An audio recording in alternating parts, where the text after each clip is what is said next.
Hey guys, what is up? In today's video, we're going to show you how to fix League of Legends stuck at 0.1 KB per second while downloading. Are you looking for a quick guide how to fix download speed on League of Legends? Stay tuned because this video is for you. All right, so this is going to be very quick. I'm not going to beat around the bush too much. Downloading issues right now is very sparse. It's very rare now because most people have fiber.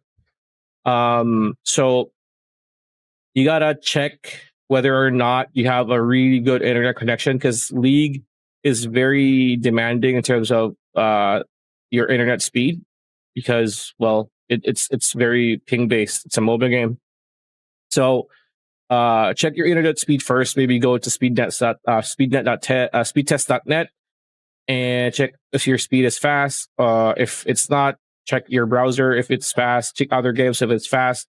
If you're having issues, maybe restart your router and then try downloading again. Most of the time that helps, right? Most of the time that helps. So yeah, that's pretty much it. That's the video. Hope you liked it. Like, comment, share, subscribe, ring that bell icon. We'll see you on the next one.